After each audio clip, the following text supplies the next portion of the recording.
नमस्कार. मी doctor Jaywant Ingale, professor आणि अर्थशास्त्र विभाग प्रमुख, चंद्राबाई शांताप्पा शेंडुरे कॉलेज, हुपरी, जिल्हा कोल्हापूर. Barrister PG. पाटील यांची भारताच्या स्वातंत्र्य लढ्यातील कामगिरी या विषयावरती मी भाषण करतो आहे. आपल्याला माहिती आहे की बॅरिस्टर पी.जी. पाटील सर हे महाराष्ट्राला साहित्यिक, विचारवंत, फरडे वक्ते, लेखक, कुलगुरू म्हणून परिचित आहेत. पण त्याचबरोबर ते एक सच्चे स्वातंत्र्य सैनिक सुद्धा होते, देशभक्त होते. भारताच्या स्वातंत्र्य लढ्यात त्यांनी अभूतपूर्व अशी कामगिरी केलेली होती. त्यांच्या या पैलूवरती मी आज प्रकाश टाकणार आहे. सांगली जिल्ह्यातलं कौलापूर हे त्यांचं मूळ गाव. बहुजन मराठा शेतकरी कुटुंबात, धार्मिक कुटुंबात, वारकरी कुटुंबात त्यांचा जन्म झाला. 3 जुलै 1921 ही त्यांची जन्मतारीख. त्यांचं प्राथमिक शिक्षण त्यांच्या गावातच कौलापूर या ठिकाणी झालं. अभ्यासात ते खूप हुशार होते, बुद्धिमान होते, एकपाठी होते आणि प्रखर बुद्धिमत्तेचे असल्यामुळं कर्मवीर भाऊराव पाटील यांनी त्यांना सातारला शिक्षणासाठी आणले.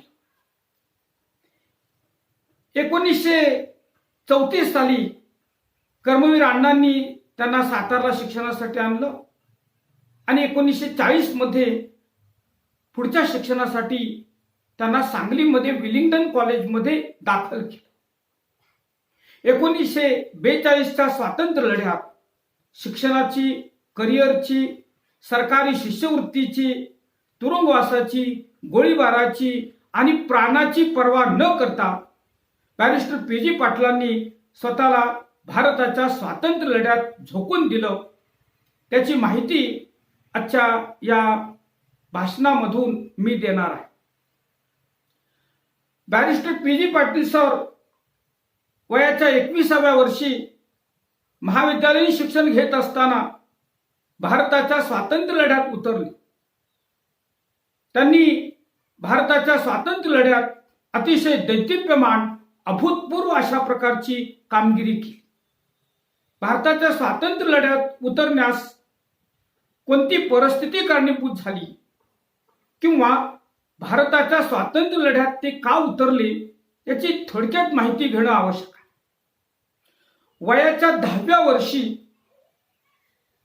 Barrister PG. पाटलांना महात्मा गांधींच्या कार्याची माहिती झालेली होती.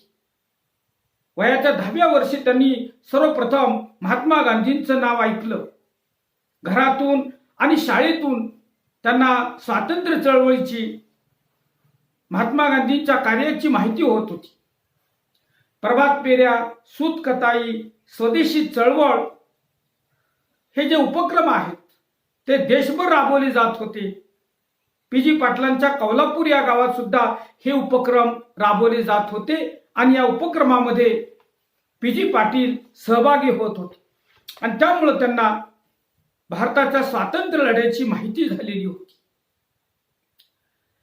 सन 1934 ते 1940 या काळात बॅरिस्टर पी.जी. पाटील सर साताऱ्यात शिक्षण घेत होते. सन 1934 मध्ये ते मराठी 7व्या इयत्तेत शिकत होते. त्यावेळी ते 13-14 वर्षांचे होते. तेव्हापासूनच त्यांना भारतात ब्रिटिशांची जुलमी राजवट आहे याची कल्पना होती. वृत्तपत्रांच्या वाचनातून, शाळेतील शिक्षकांकडून त्यांना भारताच्या स्वातंत्र्य चळवळीची, स्वातंत्र्य लढ्याची माहिती सतत मिळत होती. स्वातंत्र्य लढ्यात तरुणांनी उतरलं पाहिजे यासाठी सातारा शहरामध्ये, कराड शहरामध्ये काही स्टडी सर्कल्स, बौद्धिक घेतली जात होती. स्वातंत्र्य लढ्यात तरुणांनी उतरावं, लढ्यात उतरलेल्या तरुणांना मार्गदर्शन व्हावं, लढा अधिक तीव्र व्हावा, लढ्याला शिस्त उत्पन्न व्हावी यासाठी आणि ब्रिटिशांच्या जुलमी, अन्यायकारी, बेकायदेशीर राजवटीच्या विरोधात जनतेच्या मनात राग उत्पन्न व्हावा यासाठी तर्कतीर्थ लक्ष्मण शास्त्री जोशी, ह. रा. महाजनी इत्यादी विचारवंत त्या काळात तरुणांची बौद्धिक घेत असत. त्या बौद्धिकांना पी.जी. पाटील सर, बाबासाहेब भोसले हजेरी लावत असत. या बौद्धिकामुळं, या स्टडी सर्कलमुळं 13-14 वर्षाच्या वयातच बॅरिस्टर पी.जी. पाटील यांच्या मनामध्ये ब्रिटिश राजवटीबद्दल चीड उत्पन्न झाली आणि त्याचा परिणाम म्हणून पुढे 1942 मध्ये ते भारताच्या स्वातंत्र्य लढ्यात उतरले. साताऱ्यात माध्यमिक शिक्षण घेत असतानाच विद्यार्थी दशेत 1936-37च्या जनरल इलेक्शनच्या प्रचार दौऱ्यात पंडित नेहरू, राजेंद्र बाबू, M.N. रॉय यांची भाषणं सातारच्या गांधी मैदानावर ऐकण्याची संधी पी.जी. पाटलांना मिळाली. अनेक राष्ट्रीय पुढाऱ्यांची भाषणं सातारा येथे त्यांनी ऐकली. त्यामुळे भारताच्या स्वातंत्र्य लढ्याविषयी त्यांच्या मनात आकर्षण निर्माण झालं. जुलमी ब्रिटिश राज्यकर्त्याविषयी मनात संतापाची भावना त्यांच्या मनात निर्माण झाली. ब्रिटिशांची जुलमी अन्यायकारक राजवट सुमारे 150 वर्ष 1947 पर्यंत भारतावर होती आणि राजवट उलथून टाकण्यासाठी शेकडो वर्षापासून अनेक छोटे मोठे लढे भारतीयांनी दिलेले होते. महात्मा गांधींनी सन 1942 साली ब्रिटिशांना भारत सोडून निघून जाण्याचा, छोडो भारत चले जाओचा आदेश दिला. भारतीयांना डू ऑर डाय, करेंगे या मरेंगे, करा किंवा मरा असा आदेश दिला, संदेश दिला. त्यामुळे शिक्षक, प्राध्यापक, डॉक्टर, वकील, इंजिनियर, पत्रकार, कामगार, शेतकरी, शेतमजूर, दलित, आदिवासी, स्त्रिया, किशोरवयीन मुलं रस्त्यावर उतरली. महात्मा गांधींनी भारताचा स्वातंत्र्य लढा तीव्र करण्यासाठी देशभरातल्या विद्यार्थ्यांना, शिक्षकांना लढ्यात उतरण्याचं आव्हान केलं.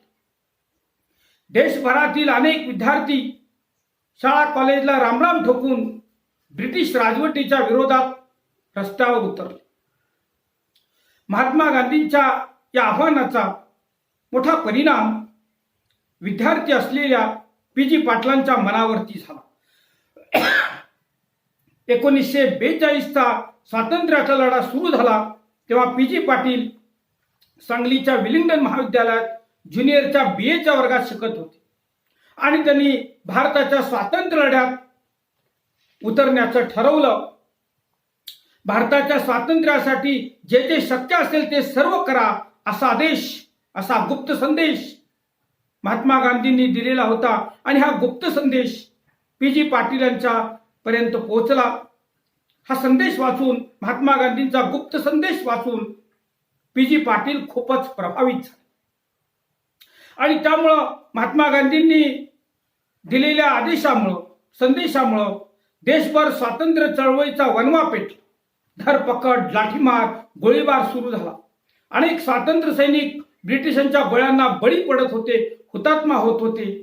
आपणही या लढ्यात उतरलं पाहिजे असा विचार पी.जी. पाटलांनी आपल्या मित्रांना बोलून दाखवला. के.एच. कुलकर्णी, वासुनाना कुमटेकर, सिंधुताई गोखले, कुमुद रेगे, गुंडेवार अशी अनेक मित्रमंडळी या आंदोलनामध्ये सहभागी झाली. कर्मवीर अण्णांची सुद्धा भारताच्या स्वातंत्र्य लढ्यात उतरण्याची पी.जी. पाटलांना परवानगी होती.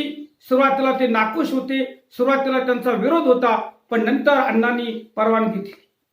स्वतः पी.जी. पाटील शरीराने, प्रकृतीनं अतिशय किरकोळ होते, पण ते मनाने खंबीर होते, निर्भीड होते, देशप्रेमाने भारावलेले तरुण होते आणि त्यांच्या मनात जाज्वल्य राष्ट्रभक्ती होती आणि त्यामुळं भारताच्या स्वातंत्र्य लढ्यात ते उतरू शकले. भारताच्या स्वातंत्र्य लढ्यात बॅरिस्टर पी.जी. पाटलांनी जी कामगिरी केली ती अतिशय अभूतपूर्व अशा प्रकारची होती.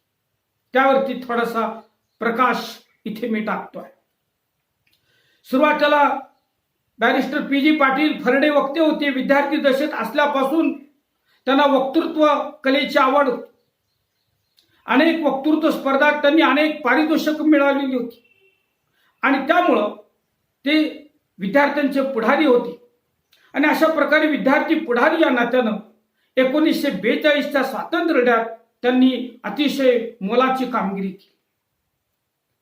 विद्यार्थ्यांच्यावरती त्यांचा चांगला प्रभाव असल्यामुळं, विद्यार्थ्यांच्या मनामध्ये त्यांच्याबद्दल आदर असल्यामुळं भारताच्या स्वातंत्र्य लढ्यात बॅरिस्टर पी.जी. पाटलांनी जे जे आदेश दिले ते सर्व आदेश त्यांच्या विद्यार्थी मित्रांनी पाळले. त्यांनी विद्यार्थ्यांना संघटित करण्यासाठी विद्यार्थ्यांच्या गुप्त बैठकांचं आयोजन करायला सुरुवात केली. आणि कारण उघड बैठकांना परवानगी नव्हती, ब्रिटिशांची सक्त नजर होती, ब्रिटिश पोलिसांचा पहारा होता आजूबाजूला, आणि म्हणून पी.जी. पाटलांनी विलिंग्डन महाविद्यालयातील विद्यार्थी मित्रांच्या गुप्त बैठका घेण्यास सुरुवात केली. आणि या गुप्त बैठकामध्ये ब्रिटिशांच्या विरोधात आंदोलन करण्याचे, सत्याग्रह करण्याचे, जमेल त्या मार्गाने आंदोलन करण्याचे ठरवण्यात आले.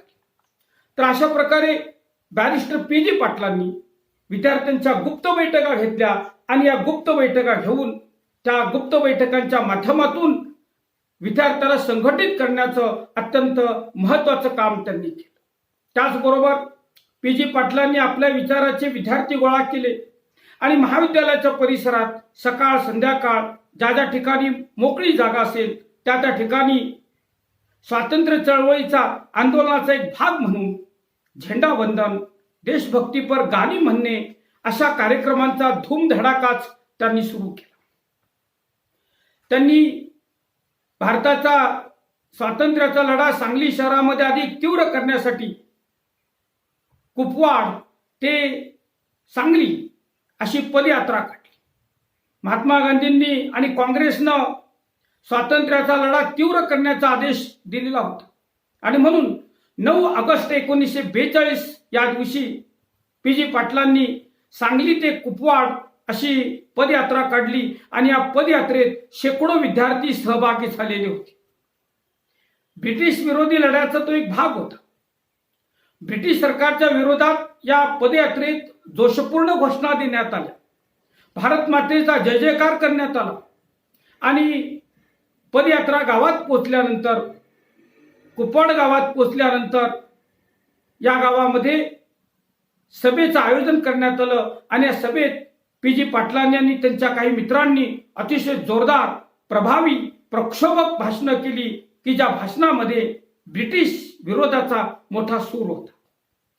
स्वातंत्र्य लढ्यात उतरण्याचं आव्हान पी.जी. पाटलांनी आणि त्यांच्या मित्रांनी ग्रामस्थांना केलं आणि सभा संपल्यानंतर पी.जी. पाटलांनी आणि त्यांच्या मित्रांनी पाट्या, खराटे, झाडू, खोरी गोळा करून संपूर्ण गाव स्वच्छ केला, शाळा स्वच्छ केल्या, देवळांचा परिसर स्वच्छ केला, कुपवाड गावातले सगळे रस्ते झाडून काढले आणि गावातल्या लोकांनी विचारलं हे काय चाललेलं आहे. त्यावेळी त्यांनी सांगितलं की हा ब्रिटिशांच्या विरोधातील लढ्याचा एक भाग आहे. पदयात्रा आणि ग्रामसफाईचा उद्देश पी.जी. पाटलांनी गावकऱ्यांना समजावून सांगितला आणि त्या माध्यमातून ग्रामस्थांना ब्रिटिशांच्या विरोधात संघटित करण्याचा प्रयत्न केला. Barrister P G. पाटलांनी गावोगावी सभा आणि भाषणांचा कार्यक्रम सुरू केलेला होता. कारण सांगली शहराच्या आसपास जी खेडी होती, जी छोटी मोठी गावं होती, या गावातील लोकांना ब्रिटिशांच्या विरोधात भारताच्या स्वातंत्र्य लढ्यात उतरवण्यासाठी पी.जी. पाटलांनी गावोगावी जाऊन सभा घेतल्या, भाषणं केली आणि ब्रिटिशांच्या जुलमी अन्यायी राजवटीच्या विरोधात जनतेला रस्त्यावर उतरण्याचं आवाहन केलं. प्रत्येक गावात जाऊन ते भाषणं करत असत आणि लोकांना जुलमी ब्रिटिश सरकारची कारस्थानं सांगत असत आणि जनतेला रस्त्यावरती उतरून भारताचा स्वातंत्र्याचा लढा कसा तीव्र केला पाहिजे हे समजावून सांगत असत. त्याचबरोबर पी.जी. पाटलांनी आपल्या विद्यार्थी मित्रांना बरोबर घेऊन संघटित करून गुप्त माहिती पत्रकं तयार केली आणि या गुप्त माहिती पत्रकांचं वाटप गावोगावी करण्यात आलं. या गुप्त माहिती पत्रकामध्ये ब्रिटिश राजवटीच्या विरोधात मजकूर भरलेला होता. अशी गुप्त माहिती पत्रकं सायक्लोस्टाईल करणं, रात्री अपरात्री त्याचं वाटप करणं, भिंतीवर चिटकवणं, अशा प्रकारची कामं पी.जी. पाटील करत होते. भारताच्या स्वातंत्र्य चळवळीचं आंदोलन अधिक तीव्र व्हावं यासाठी पी.जी. पाटील आणि त्यांचे मित्र भूमिगत नेत्यांना सुद्धा मदत करत असत. पोलिसांचा ससेमिरा मागं लागल्यानं अनेक स्वातंत्र्य सैनिक, वसंतदादा पाटील असतील, जी.डी. बापू असतील, नागनाथांना नायकवडे असतील, ते भूमिगत झालेले होते आणि त्यांना एकमेकांना भेटता येत नव्हतं. अशा भूमिगतांशी संपर्क ठेवणं, त्यांचे निरोप एकमेकांना पोहोचवणं हे अतिशय अवघड आणि जोखमीचं काम होतं. हे काम पी.जी. पाटील करत असत आणि अशा प्रकारे भूमिगत नेत्यांना मदत करून, भूमिगत नेत्यांना सहकार्य करून भारताच्या स्वातंत्र्य चळवळीचं आंदोलन, स्वातंत्र्याचा लढा अधिक तीव्र करण्याचा प्रयत्न पी.जी. पाटलांनी केला.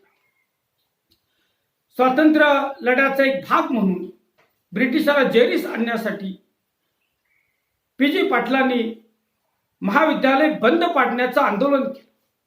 ते ज्या महाविद्यालयात शिकत होते ते विलिंग्टन महाविद्यालय सत्याग्रह करून त्यांनी बंद पाडण्याचं ठरवलं. विद्यार्थ्यांनी वर्गात बसू नये अशा प्रकारचं आव्हान त्यांनी केलं. विद्यार्थी वर्गात जाऊ नये त्यासाठी पी.जी. पाटील आणि त्यांचे मित्र मानवी साखळी करत आणि गेटवर आडवे झोपत असत.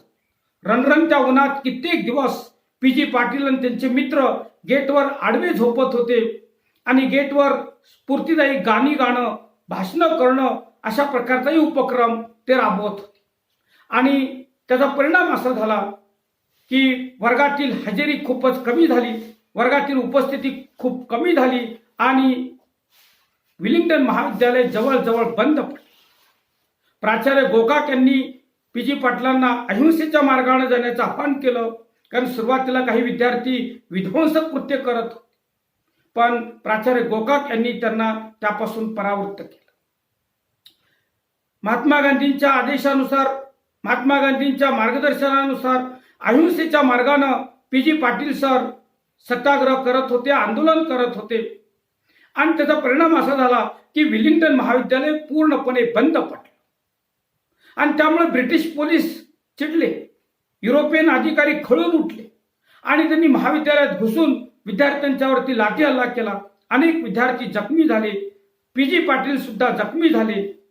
प्राचार्य गोकाक यांनी ब्रिटिश पोलिसांची खरडपट्टी केली, त्यांना हाकलून दिलं आणि जखमी विद्यार्थ्यांना त्या महाविद्यालयाचे प्राचार्य गोकाक यांनी स्वतः दवाखान्यात ऍडमिट करून उपचाराची व्यवस्था केली. पी.जी. पाटील यांनी आंदोलन अतिशय तीव्र केलेलं होतं. गावोगावी सभा घेऊन ब्रिटिश राजवटी विरोधात जनतेत चीड उत्पन्न केलेली होती. स्वातंत्र्य लढ्याविषयी जनजागृती केलेली होती. त्यामुळे ब्रिटिश सरकार चिडून उठले, युरोपियन अधिकारी खवळले. संपूर्ण सांगली संस्थानात विद्यार्थी पुढारी पी.जी. पाटील यांचे नाव गाजत होतं आणि म्हणून ब्रिटिश पोलीस अधिकारी DSP यांनी एका पोलिसामार्फत अमुक तारखेला अमुक गाडीनं येऊन पी.जी. पाटलांना गोळी घालून ठार मारणार आहे असा निरोप दिला, अशा प्रकारची धमकी दिली. पण पी.जी. पाटील घाबरले नाही, उलट त्यांनी आंदोलन अधिक तीव्र केलं. दिलेल्या तारखेला खादीचा ड्रेस परिधान करून, हातात तिरंगा घेऊन, हातामध्ये नेहरू, गांधी, पटेल यांचे फोटो घेऊन पी.जी. पाटील आणि त्यांचे मित्र गेटवर उभे राहिले. शेकडो विद्यार्थी उभे राहिले. मी मेलो तरी चालेल, पण माझ्या हातातला तिरंगा खाली पडू देऊ नका, असं पी.जी. पाटील वारंवार आपल्या मित्रांना, सहकाऱ्यांना सांगत होते. त्यांचे प्राचार्य गोकाक जवळच उभे होते. पहिली गोळी झेलण्यासाठी मी उभा आहे असं त्यांनी सांगितलेलं होतं, परंतु गोळीबार झाला नाही. दिवसभर पी.जी. पाटील DSPची गोळीबाराची वाट पाहत होते आणि अशा प्रकारे अखेर DSP आले नाहीत, गोळीबार झाला नाही आणि पीजींची हुतात्मा होण्याची जी इच्छा होती ही इच्छा पूर्ण राहिली. पोलिसांनी गोळीबाराची धमकी देऊन सुद्धा पी.जी. पाटलांनी न घाबरता दुसऱ्या दिवसापासून पुढे आंदोलन सुरूच ठेवलं. महाविद्यालय बंद पाडलं. घोषणाबाजी, सभा, भाषणे, झेंडावंदन, देशभक्तीपर गाण्यांचा कार्यक्रम, पदयात्रा अशा प्रकारचा कार्यक्रम सुरूच होता आणि म्हणून पी.जी. पाटलांच्यावरती पोलिसांनी पाळत ठेवण्यास सुरुवात केली. आणि पोलीस गोळीबारात मरण्यापेक्षा पीजींनी अटक करून घेणं चांगलं असं प्राचार्य गोकाक यांना वाटत होतं. याचं कारण असं की बीजी पाटील अतिशय बुद्धिवान हुशार विद्यार्थी होते आणि असा हुशार विद्यार्थी गोळीबारात मरावा असं प्राचार्य गोकाक यांना वाटत नव्हतं आणि म्हणून पीजी पाटलांनी अटक करून घ्यावी असं त्यांना वाटत होतं. 23 सप्टेंबर 1942 या दिवशी अनंत चतुर्थीची सुट्टी होती आणि त्या संधीचा फायदा घेऊन ब्रिटिश पोलीस हॉस्टेलमध्ये घुसले आणि म्हैसाळचे DYSP नलवडे यांनी पीजी पाटील, KH कुलकर्णी, कुमटेकर या विद्यार्थ्यांना अटक केली. 9 ऑगस्ट 1942 ते 23 सप्टेंबर 1942 पर्यंत विलिंग्टन महाविद्यालय पीजी पाटलांनी आंदोलन करून पूर्णपणे बंद पाडलेलं होतं. आंदोलन सत्याग्रह यशस्वी करून दाखवलेलं होतं. एकही विद्यार्थी कॉलेजवरती हजर नव्हता आणि पीजींना अटक झाल्यानंतरच हे आंदोलन थांबलं. विद्यार्थी चळवळ शांत झाली आणि कॉलेज पूर्णपणे पुन्हा सुरू झालं. यावरून आपल्या असं लक्षात येतं की बॅरिस्टर पीजी पाटील सरांचं आंदोलन हे किती तीव्र होतं, त्यांचं नेतृत्व किती प्रभावी होतं. त्यांच्यासारखा दुसरा विद्यार्थी पुढारी तयारच नसल्यामुळं सांगली जिल्ह्यातली विद्यार्थी चळवळ शांत झाली.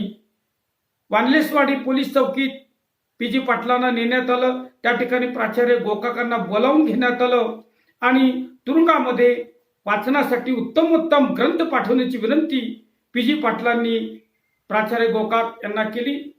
पीजी पाटलांना प्रथम सातारला, त्यानंतर येरवड्याला पाठवण्यात आलं. पीजी पाटील यांनी राष्ट्रासाठी खूप मोठा त्याग केलेला होता, कारण त्यांना अटक झाल्यामुळं, विद्यार्थी आंदोलनात भाग घेतल्यामुळं त्यांची शिष्यवृत्ती बंद झाली, त्यांचं शिक्षण थांबलं, त्यांचं शैक्षणिक वर्ष वाया गेलं.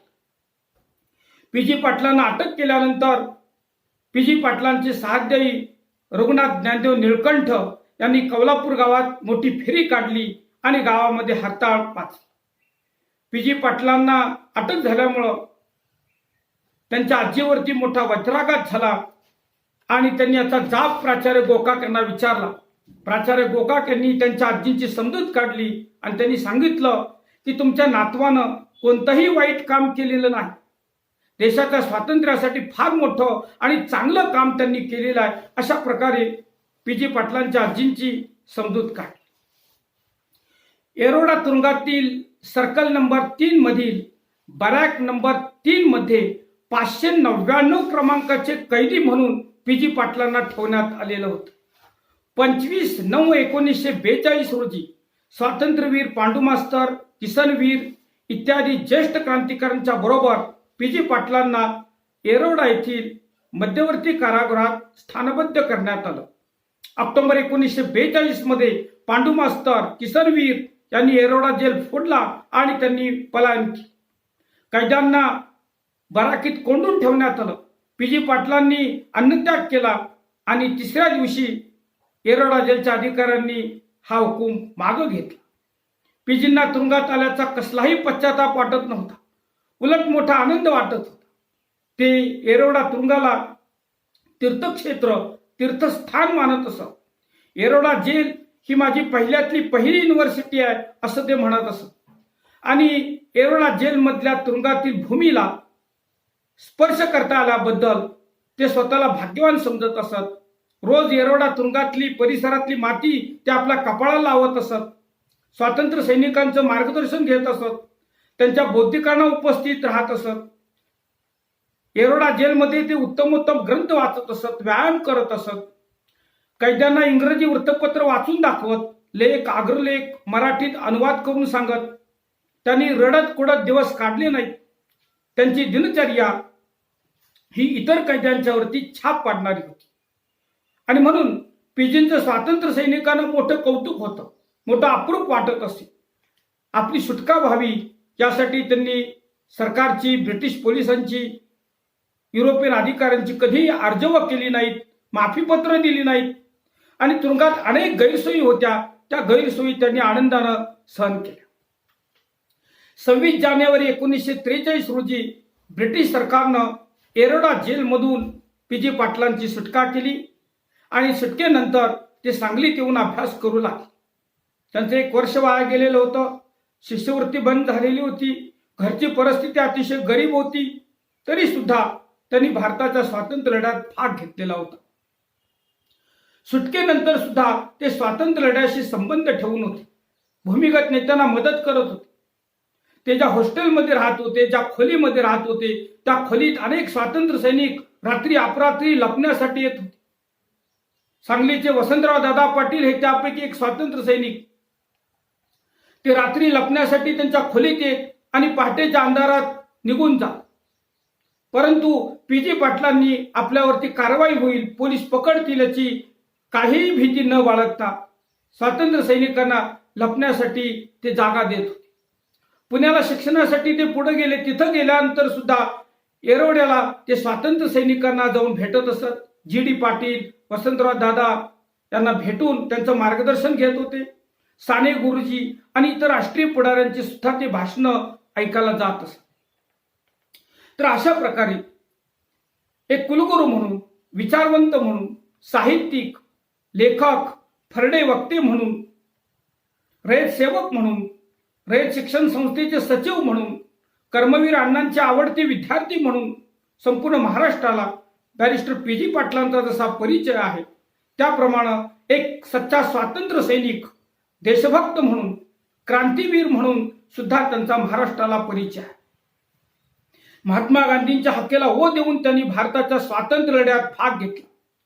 वयाच्या 10व्या वर्षी त्यांनी प्रथम महात्मा गांधींचं नाव ऐकलं. स्वदेशी चळवळ, प्रभात फेऱ्या, सूत कताईमध्ये भाग घेतला. भारताच्या स्वातंत्र्य लढ्याशी संबंधित विचारवंतांच्या बौद्धिकांना, स्टडी सर्कल्सना उपस्थिती लावली. गांधी मैदानावरती राष्ट्रीय पुढाऱ्यांची भाषणं ऐकून त्यांच्या मनामध्ये ब्रिटिश राजवटीविषयी चीड उत्पन्न झाली आणि ते भारताच्या स्वातंत्र्य लढ्यात उतरले.